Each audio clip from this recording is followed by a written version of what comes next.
Imagine the year 1885 in Ceylon, now known as Sri Lanka, under British rule.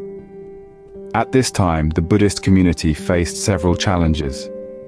Discrimination was rife, and the influence of foreign powers was undeniable. Amidst this turmoil, a sense of unity and solidarity was desperately needed.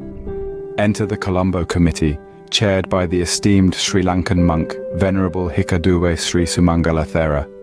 This committee, comprised of influential figures such as Don Carolus Hewavitharana and Andiris Pereira Dharmagunawardana, took the task of creating a symbol that would bring together the Buddhist community. A symbol that would serve as a beacon of hope and a rallying point. Alongside them was Colonel Henry Steel Olcott, an American theosophist and a true friend of Buddhism. Olcott's role would be crucial in the coming years for the international recognition of the flag. A symbol was needed, a rallying point, and thus the idea of the Buddhist flag was born. The Buddhist flag is not just a simple piece of cloth, but a vibrant tapestry of colors, each with its unique significance. Imagine 6 vertical stripes, each a different hue, each symbolizing a quality said to have emanated from Buddha upon attaining enlightenment. The first stripe, blue, stands for faith and unwavering trust. Then comes yellow, a beacon of wisdom and clarity of thought. The red stripe embodies compassion, an active manifestation of love. The purity and moral integrity of Buddha's teachings are represented by the white stripe. Orange, the color of enthusiasm and zeal, is next. The final stripe, a dark crimson, symbolizes liberation and freedom from suffering.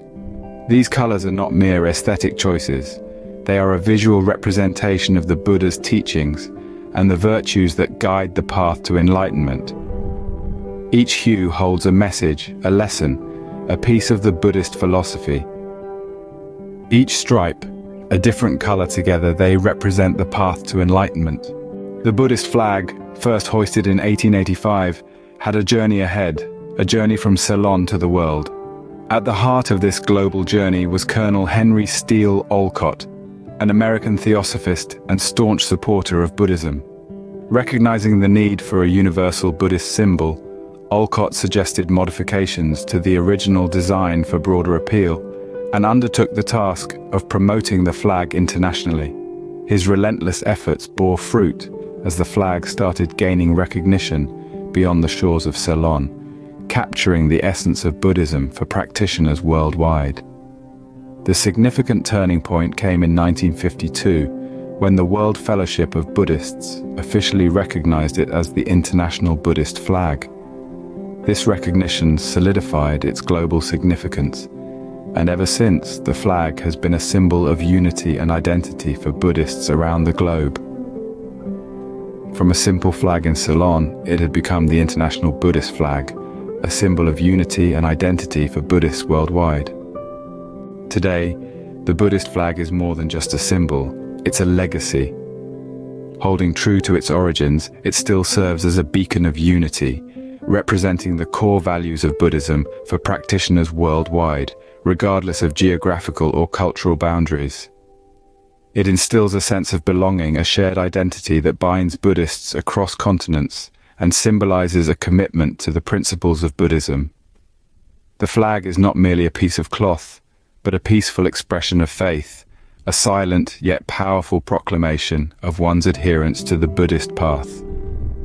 In a world often divided by differences, the flag stands as a testament to the power of shared values and unity. It continues to flutter in Buddhist temples, homes, and events around the globe. Its vibrant colors are a constant reminder of the Buddha's enlightenment. The Buddhist flag, a testament to unity and the power of shared values, continues to resonate with millions, reminding us all of the path to enlightenment.